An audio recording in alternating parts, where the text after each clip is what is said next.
Hey, Las Vegas, welcome back to Realty Check and welcome to the winter. Oh my gosh, it's hot outside. It's cold outside. It's cold outside. It is not hot outside anymore. It is cold. It's freezing out there. Well, okay, freezing might be a bit of an exaggeration, but we didn't have any time to acclimate.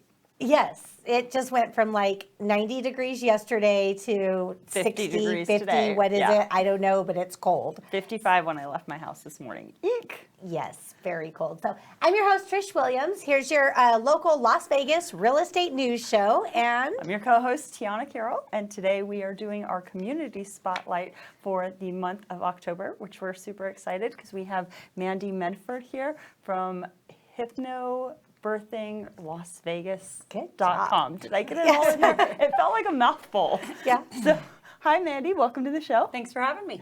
Yes, and we're lucky today because Mandie is not only just a hypno coach, and we're going to talk about her community business that we have here, which is the local Las Vegas business. She's also a realtor, so she's going to be able to give us some input here when we talk about our real estate news and numbers and headlines. And yeah, there wasn't much in the way of headlines this week. Well, I feel like reading the headlines is just repetitive, right? Yeah. It's the same thing. We're seeing the same headlines, the same thing to every go with day. the same numbers. Yeah, we know that we know the builders are slowing down on sales. We know that, right? We know that prices are dropping and coming down. We know this. We know that the market is slow. We know that rates are high. We know that they're going to raise again. We've been talking about this for months. What's good is that we haven't had any substantial differences week over week, which I think is an indicator that this is the worst of it right now. It's not going to, I don't think it's going to completely tumble. I have heard some people say that. Okay, yeah, I've heard both sides of the coin, right? Absolutely. Devil's advocate to everything. Yeah. Wish you didn't bring your crystal ball, so we can't really. We wish we had. It's Halloween time. Where's our crystal ball? But we need your crystal ball like now. Yeah, no, yeah, it's, I mean, you hear two sides of the story, right? You hear a lot of people, they're like, oh, next year at this time, prices are going to be so much lower. I think if that was the case, we would see some substantial changes right now rather than months of just everything staying pretty much the same. Yeah. Right? Yeah. Well, I mean, so we know that there's most likely going to be an uptick in business come spring. So if people are looking to get into a house, now's a really great time, even with those interest rates. And if you listen to the economists and people who are in the mortgage and industry, they are basically forecasting that rates are going to stay, kind of where they are within a point, right? So not too much. Then they're going to start to drop by fall of next year, and by spring of 24, they're projecting a 4% interest rate again. So if you buy now, then you keep your credit good for that year and a half, you can refinance down to that lower interest rate, and you won't have to battle extra buyers coming in springtime, and you don't have to deal with any of the crazy above appraised value that we saw last spring and summer. And then now you have choices because we have stock. We didn't even do numbers yet. We have stock of 7,000. You have to do the numbers. 7,884 homes, single family inventory so on the market. So still playing right under that 8,000 mark. Has it 8,000. 8,000. We have 800 homes. Get them now. Yes. No, 8,000. No, right under 8,000, and then price reduction 1,606. Those actually have dropped a little bit. Yep. So we're seeing like less and less reductions, and I think that's because people now are aware that we're out of that frenzy. So when people are taking listings, they're marking them according to what's going on in the market now. Is that what you see in your business? Absolutely. Yeah. Yeah. I think that we're at a point where our sellers are at a good opportunity where they're in a position where they can net. Yeah. And really take advantage of the equity that they've gained over the last 3, 4, 5 years. Yeah, so we're at a point that they're kind of in a good spot too, where they can benefit from that equity and still get into something reasonable, or even if they want to upgrade. Absolutely. You could still walk away with profit. That's what a lot of sellers, I think, are having a hard time just grasping this concept. You're still walking away with profit. sure. You're not walking away negatively. Right. It's just not as much profit as it was earlier in this year, but I mean, let's be happy for the gains, right? Yeah, there's still profit. We just can't be as greedy as we could have been. Exactly. I think you said it perfectly. That was I'm glad you said it. I mean, like, I don't want to say those, but I mean, listen, if they didn't have to buy in the same market, then they did even better, right? Right. Because if they were moving to a slower market where the price point was lower, then they sell here, make a ton of cash, and they're just sitting fat and happy. Yay, they don't care about inflation. Absolutely. Yeah, but there's still the opportunity. We talked about it a few different times on the show that one of the contributing circumstances to the market we're in now versus the bubble is that we have equity in homes now, which we didn't have back then. Absolutely. And I do think that the steadiness that we've had over the last couple months, even though it's not like great steadiness, nothing big is happening, which I think is an indicator that we're not going to see a substantial dip. Again, it's all guesswork at this point. Right. So, and anything could happen. Anything could happen globally. Anything could happen. Right. We all know from COVID, we never No one could have know predicted that. what's going to hit us with and change that. I heard something the other day that said that all of the funds that were put into our economy during COVID actually delayed a looming dip in the real estate market, which they said was coming around 2019, and then COVID hit. All these funds are thrown into the economy. People started buying. The market started increasing. That's That's another market. yeah. That's another idea, and that could be. However, in 2019, I didn't see any dip coming. I thought 2019 was a very good, very healthy market. Right. Yeah, I liked all of it. 17, 18, 19, 20, 21, 22. It's all fun. It's all good. You're able to help your clients. Right. And so it's just navigating the market. And that's sort of the thing that I like about real estate. It's not very monotonous. I mean, it is in the paperwork, it's all the same, right? But things that are different are negotiations in the contract, and if you're dealing with buyers or sellers. Right. Like right now, I'm calling this period my nurture, because I have so many fewer clients now than I did when the frenzy was happening. But now it's getting everybody prepared and giving them the time that they need and whatever. So even though I'm working, it's less contracts, but it's all foundation and groundwork for what I assume is going to be that uptick again come spring. Yeah. And right now, if you qualified for like a VA loan, for instance, zero down, you can get in a home with zero down. Right. You have $550 for your appraisal, but sellers are paying those costs. You can literally get in that home for less than $1,000 because we can get sellers to cover those costs. Again, negotiation, contract, those are all specific, but people don't understand the opportunity that there is right now. And people really, I just can't stress it enough. I think people should take advantage of that opportunity. And if you're making an offer on a home and the seller is not willing to work with you, move on to another one. There's going to be a seller out there that's willing to work with you, willing to do that. They're going to be motivated enough to sell that home. And I just don't see that being an option for years over years. I think we're in a small window right now where that's a possibility. Right. Yeah. That's what I keep saying. I'm like, we're making really good things happen for buyers and sellers. Yeah. And it's a breath of fresh air that we're able to create good opportunity on both sides. Absolutely. And I think we go into real estate because we generally want to help people.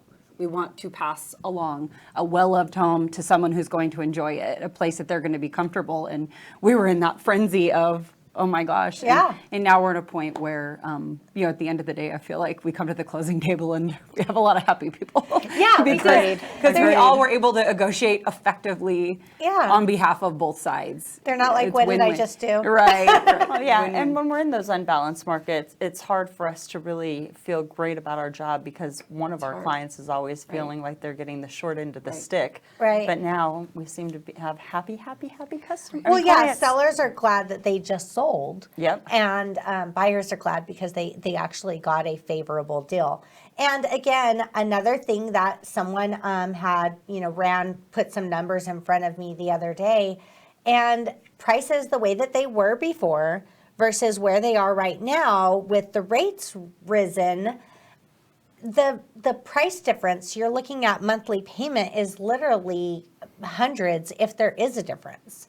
Right. So the adjustment has really happened where whether you bought at the top of the market at a higher price or you're buying right now at a lower price with a higher rate, you're really your monthly payment is generally in the same ballpark. So that's a consideration that people need to think about too. It's the same house versus, whatever payment you have. The benefit of right now is that if you bought the house at a higher price, if you bought the house at $50,000 higher than what you're buying it at today, you're going to have to pay that down. That doesn't go away. Yet if you buy your house right now at a higher interest rate, you have the opportunity to refinance that later and get that payment lower. So that's, to me, more bang for your buck. But it's... Me too. Yeah. I like you it. agree? Yes. I agree. Yeah, you're not going to get $50,000 off that house unless you pay $50,000 down on that house. Exactly right. But then again, all the buyers were like, "Wow, this is a great market." When the prices are higher and the interests are lower, and now that it's the other way around, they're like, "This is a horrible market. I'm not buying." It's crazy. People are crazy. So in news. Zillow had some substantial layoffs. We're seeing this across the board again. I feel like a broken record. All of these companies are laying off right now. Yeah. Yeah. Lenders and Zillow and everybody's doing their adjustments. What does Zillow's people do? Well, I know they don't return calls, so I don't know what to tell you. Does Zillow even have a phone number? Right. I know we always get on Zillow and give them heck or whatever, but they're... In my opinion, they created that damage themselves by the way they come into a business that they're not really a business part of. I mean, they're not an MLS service. They're just this sort of capture site to sell us leads. Yep. But who works there? Is there a lot of people at Zillow? Is there 5? Well, there's less now. I just don't understand who works there because Zillow's a website, but they're not buying homes or selling homes. Not anymore. Not anymore. They learned their lesson. What are the people that work there doing, and how many people does it take to manage their website? Well, I guess they sell leads. They do sell leads. Their actual business. What I was getting to was that their business isn't a real estate business. No. It's masquerading as one, and the world believes it as one, and people reference it as one. Their data But the reality, their data capture, they show the world the possibility of homes. And listen, who doesn't love to window shop, right? So looking at beautiful homes online is fun, but every time you put your phone number or your email in that site, it's all of a sudden, cha-ching, I'm gonna sell it to the highest bidder who wants it because it's a lead. And in this business, you're always hustling to get your next contract. Yep, absolutely. So speaking of businesses, let's talk about a better business model. Yeah. Than Zillow. Yeah. So we have you here today, Mandie, because we want to hear all about this hypnobirthing. Hypnotizing hypnosis, birthing, hypnosis, birthing. Yeah. What is this? Tell us a little bit about It's it. the coolest thing in the world. Sounds and like it. I always the excitement. start, You it is. lit I up just when you love said it. that. I do love it. And first off, I always tell people my children are the reason I do what I do. At the end of the day, they're the reason why I live and breathe and why I get out and want to help people in the community. And my big passion really is helping families, mothers, kids. I think that the way children come into the world impact them for the rest of their life. And there's also really cool things that happen along the way. Sometimes birth trauma happens, and we see it happen more and more than it needs to in the United States because of the fact that we've over-medicalized birth and because parents don't feel like they have the power to get in the driver's seat and make the decisions on behalf of themselves. I think as mothers, we've sort of over generations, we've almost sort of surrendered we've learned Our power. Yeah, we've been taught to quiet that voice inside of us. And I think for me and for my kids, I'm going to be as darn well educated as I can be because I'm making decisions on behalf of a human being that can't speak for themselves or who can't make decisions for themselves. Right. And so when we can empower mothers and when we can support mothers in a non-judgmental, just here's how I can help you, let me give you the information, you decide what to do with it. When I stand in front of a group of people, I'm very clear. There's not a wrong way to do this. There's not a wrong way to give birth. you're going to do it based on what you believe is best for your family medically. Whether you go like completely natural, I had 2 home births, like whether you do that or whether you decide you want to have a fully medicalized birth in a hospital and you need surgery, I just want to make sure you have the information so that your baby can be born as gently as possible. And so you are treated well because you're going to remember this experience for the rest of your life. Right. So hypnobirthing is as much a philosophy as it is a technique. It's a relaxing, rewarding, sort of stress-free method of birth that's based on the belief that every baby deserves to be born into an environment of joy, gentility, calm, and joy. And when parents feel emotionally, physically, psychologically prepared, they get to grasp that joy. They get to be fully a part of the process of welcoming this new human being into their family. And these tools and techniques, we hear this word hypnosis and we're like, what the heck? Yeah, I was intrigued when I heard about it. So what hypnosis does is it just helps you get to this place of complete and total surrender so that you can call upon and use the instincts that you were born with. Like your body knows how to give birth. Like it's not about teaching you how to give birth. Right. It's about helping you get your mind out of the way so your body can take the lead and then you can have a comfortable, gentle, safe experience. So we very much dispel the myths that birth has to be extraordinarily painful. Like we dispel that myth right off the bat. Like it's not the necessary evil. We've been sold this idea that birth has to hurt and it has to be incredibly painful and therefore we need to learn how to like cope with that or like power through it. Right. When I had my children, we did Lamaze classes. Yeah. It's like, teaches you how to breathe, whatever. Teaches you how to breathe to relieve the pain or to calm yourself or something like that. So this sounds like it's better than that. It's an intensive program because we give them we have 5 main techniques: relaxation, breathing, visualization, self-hypnosis, and deepeners and affirmations. So hypnosis is one element, but within these sort of like 5 main pillars, many different tools under each of those categories so that we can help parents get to a place of surrender. And when they do, their birthing muscles are free of tension and then they can perform exactly as nature intended. So when your muscles are deprived, like anything, it's going to hurt. Yeah. Like if you're tense, it's going to hurt. It's called fear, tension, pain. And it's a well-documented, well-researched understanding that when you're in a place of fight or flight, and whether it's a real danger or a perceived danger, it doesn't matter in your mind. Every thought has a physiological and chemical response in our bodies. Okay. So if you are afraid, like whether I close my eyes, I tell my clients, like I know it's a silly example, but if I close my eyes and I imagine that there's a bear staring me in the face, or I'm like physically standing something like there's a bear coming at me, in my mind it's all happening. Right. And so you secrete catecholamines, stress hormones. They redirect all the oxygenated blood in your body to your arms and your legs so you can fight for your life or get the heck out of there. Wow. And because your uterus has not been designated for your survival, like your uterus isn't getting you out of a dangerous situation, what's it going to do? It has one choice, and that's freeze. So it becomes oxygen deprived. It doesn't get blood flow. It's tense. And any other muscle in your body that's trying to do like an extreme event, like birth, and I don't mean to make it like an extreme sport, but I mean, it's a big thing for your body to do. And it's a really important job that your uterus knows how to do, but it can't do it well without oxygen and blood. And if I'm not breathing properly for me, I'm gonna have a hard time breathing for that baby. So then we worry, baby's heart rate, we worry about that, and then moms don't progress, and then we're like, oh, she's a failure. She's a failure. She's a failure to progress. Like, she is just stuck. And most of the time, that goes back to how we're treating her in labor, what's going on. We're mammal mothers. Yeah. And like mothers, we would never intentionally bring our children into a dangerous situation. Like, you'd never do that. You'd never bring your kids around dangerous people. Yeah. So why on earth, like, oh, I'm going to let my baby be born into a room of people I don't like, or that are being mean to me, or who are yelling at me, or it's a sterile, sort of scary environment. So we spend a lot of time dispelling the myths and helping parents prepare so that they can go into whatever birth space they've chosen, whether they're going to the hospital, whether they're going home. Your instinct, or giving birth at home, like your instinct is gonna call you to where you need to birth your baby. And if you wanna give birth in a hospital, you darn well deserve to be treated well there.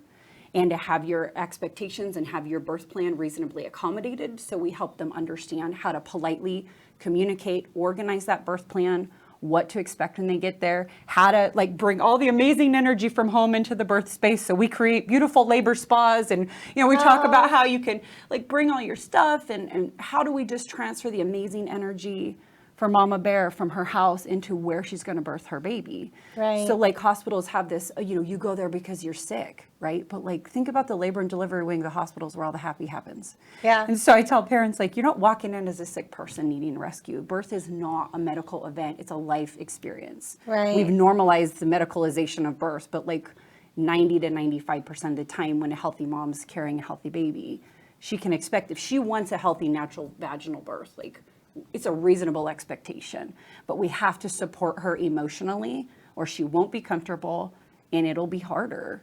So our philosophy, and we do little exercises to kind of like show people how like when your muscles are working normally, it doesn't hurt. It only hurts when there's a disruption. Wow. So we refuse to buy into the myth that your birthing muscles are the only muscles in your body that are destined to experience extreme pain and discomfort when they're doing exactly what they were intended to do. Right. Like, I don't promise people pain-free birth. I can't tell you that. But I can tell you that there is no physiological need for the level of discomfort that we hear surrounding childbirth as often as we do.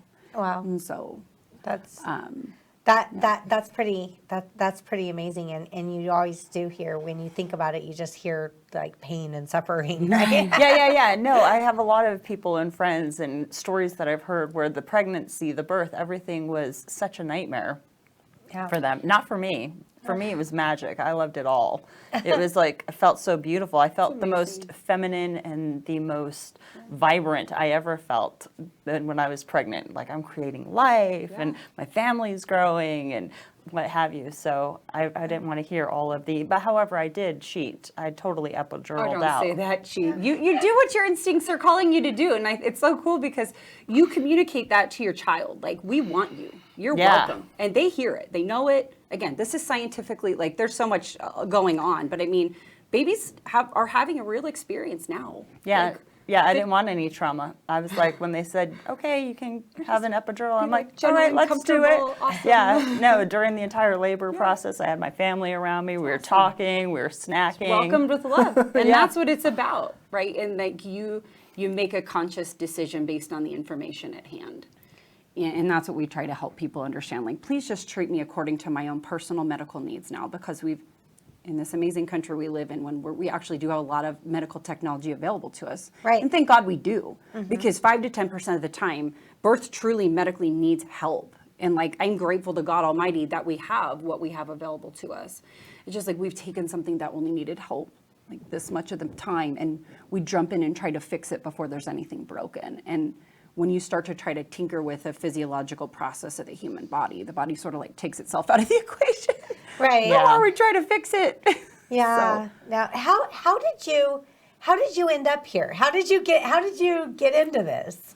Where did that come from? I was pregnant with Makenzie. I found out I was pregnant with her in February of 2007. She's going to be 15 on Sunday. Actually, she's my little Halloween baby. Nice. Happy birthday, Makenzie. Oh, yeah.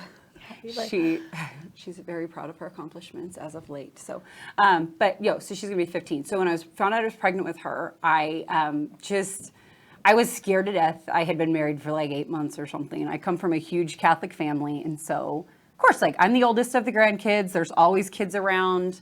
We love life, we love family, but I never heard a birth story I wanted to like hear again. Right. And I was scared. I was so scared. So my mom was like, well, call, my doctor. Like, it was just, you're going to just fall, it's fine. Here's my doctor. And I waited on hold and I hung up the phone. And I thank God I did, because I was scared to death to make that phone call, because I was afraid. I was afraid of like just surrendering my power to somebody else. Right. And I felt like that's what birth always looked like to me. Is like somebody else was in charge, and I didn't want that. I didn't want the idea that I wasn't going to be controlling myself, or wasn't, just didn't feel like I'd be able to speak up for myself. So I had a friend.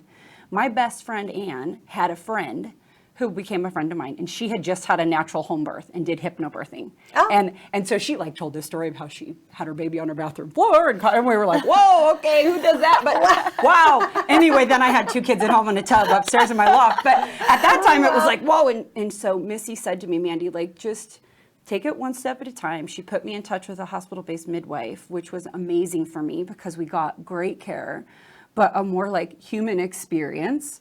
And we signed up for these hypnobirthing classes. And my husband's like, listen, I'm not getting on board with home birth this time. I can't do it. Even though I wanted it. And now he goes back and he's like, yeah, we could have stayed home, totally stayed home. But That's funny. all right. Well, we had the other 2 at home. He's like, yeah, this is way better for our family. I mean, it was, but anyway, so Missy had taken a class, signed up for hypnobirthing. Mandie signed up. We signed up and we took the class summer of '07. And after the first class, I remember like my husband sitting next to me the whole time. He's like, I'll do anything you want to do. We just have to have the baby at the hospital. He's like, you want me to hypnotize you? I'll hypnotize you all day long. But I was like, this is not just about that. She sat there and spent the 3 hours. And class 1's really about that, like laying the foundation of how birth is natural, normal, and healthy most of the time. And even when it needs help, we still have tools and techniques to make that happen more gently. So I was just walking away every week, like super passionate, and ended up going through the program. We had Makenzie, all natural. And when she was 6 months old, I went and got certified. At that time, I was teaching first grade I'm Vegas native, so I was teaching first grade at the Catholic school that I grew up at. And I didn't want to work full time in that field because I had a baby. So I was like, I have a teacher's heart. I have always wanted to teach. And so I was like, well, I want to teach this. Like, people have to know. And it was just, I felt every week I was leaving that class feeling like I wanted to shout from the rooftops. Like, people need to know this. Yeah. Yeah, no, you're obviously very passionate. I could the see way it your all face over. changed. Like, go back and watch the videos. The way your face changed when you started talking from real estate to hypnobirthing. It was like, oh, real estate's fun, and then you're like, real estate is fun. I love this. Yeah, that's great. And So- one of the things that you told me earlier, which I think is amazing, is that you've sold some of the homes where Most. you've birthed. Where people have given birth. My clients have given birth in their homes. In their homes. Yeah. And that is really, wow, that's amazing. Yeah, so I'll go through it like a listing appointment, and client will be like, oh, by the way, thanks for the techniques, Mandie. The baby was born right here. So Do you put that in the listing? No, Born no. in kitchen. Healthy birth happened in this bathroom. happened right here. Yeah, that's amazing. What an experience, because I mean, it's just being part of like an amazing part of somebody's life. Right. Yeah. Yep. And I'm really well tied into the birth community here. So I'm like my mom in that when I'm going to like do something, I'm going to jump in with 2 feet, and I'm going to introduce myself to everybody I can and network and get a group of people around me that can help the greater cause. And so I just I really got involved in the birth community here. I work with an amazing organization called Well-Rounded Mama. I teach over there. I've got an amazing chiropractor in Northwest Las Vegas. I teach out of her office. They both offer me just a beautiful open space. And, because of that, I teach over 150 couples plus or minus every year. But, Wow. so it's not just about the hypnosis aspect. But it certainly helps. And, when you think about it's not about like we're going to sit here and hypnotize moms all day long. All hypnosis is self-hypnosis. All you need is an understanding and a willingness. So we teach partners to help guide moms into just a very deeply relaxed state. Meditation is the same as hypnosis, is the same as just being very deeply like relaxed. Like if you've ever closed your eyes and imagine you're on the beach, like you've been in hypnosis. It's not a big concept that we've overcomplicated it. But much like giving birth. much like that, yeah. So we teach our moms, we teach our partners how to do that. We have moms, oftentimes moms will come with a partner, but oftentimes they won't. And what's so cool about the techniques is no matter what, you can either self-guide or have the partner's help. And your practice throughout the time, it's like hypnosis is like anything, your practice of any skill or any tool. Like the more you do it, the more it's going to serve you when you need it. That's awesome. So, but we teach different breathing techniques for the different stages of labor so that we can maximize what the uterus is doing when you're having contractions. We've changed the language surrounding childbirth. That's a big thing with hypnobirthing. Like we're careful about our words because the only way your mind can react to language is with emotion. And that emotion creates a physiological response in your body. So again, I go back to my mom, first you have to believe, and you don't take action until you do. Right. So we have to be careful about the words and the language that we're using because we are shaping people's belief system, even as realtors. Like, Yeah. Absolutely. we can't be doom and gloom all day. We have to provide opportunities. We have to say, this is how I can help you today. Yeah. These are the opportunities available to you today. Yeah. I'm happy to help you take advantage of them. Absolutely. Can we hypnotize our clients? Yeah. You can Just relax. It's all going to be Listen, fine. take a Bring you- break. Take a breath. Yeah. Visualize. Mandy, there is so much to this. When should people contact you, and how do they contact you, and how do people get started to even learn more about this if they're in this point in their life? So they can contact me anytime they want. I tell them that it's never too soon to start taking the classes. So Okay. even if I can catch you at the 20-week mark of your pregnancy, it's great. But I catch people sometimes at 33 weeks, and we still get them taken care of. It's a 5-week class, once Okay. a week for 5 weeks. But I also teach in private. So I can be coming to their home too, and I can accommodate that way as well and still cover the whole program. So it's never too soon, it's never too late, and my website has a ton of information about the program. But And they what's can your always website? call Yeah, me. give us your Oh, it's website and hip- your contact Yep. information. Hypnobirthinglasvegas.com. So HYPNO, hypnobirthinglasvegas.com.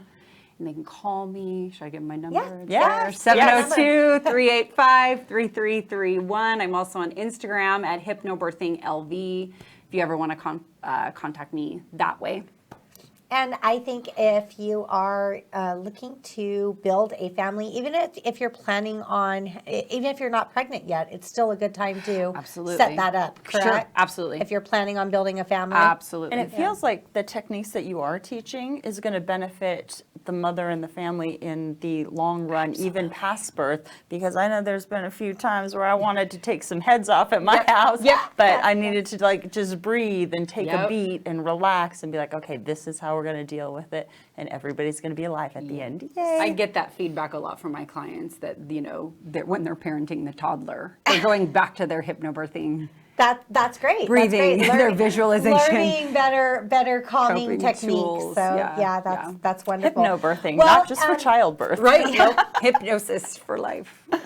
Well, yeah, that is. I if somebody is planning a family, if you're pregnant right now and you're very scared about the process and what's going to be happening here, contact Mandie. Get started on this. It sounds like an amazing program. So, Thanks yes. so much.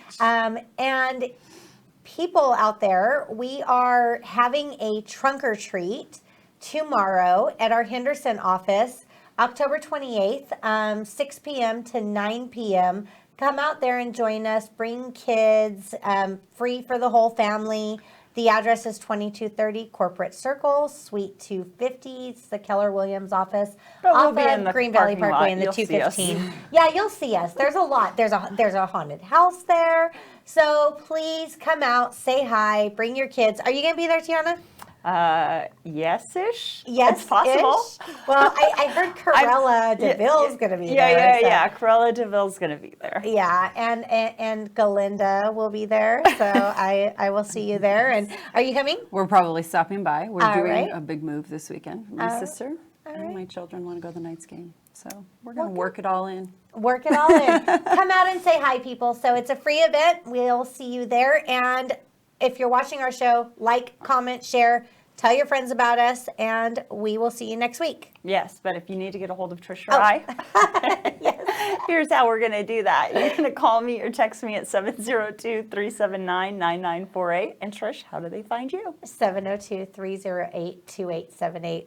Yeah. All right. Now you know how to get a hold of all of us. All of us, you got our numbers, and we'll see you guys next week. Thank you. Have a good week, Vegas. We'll see you next week.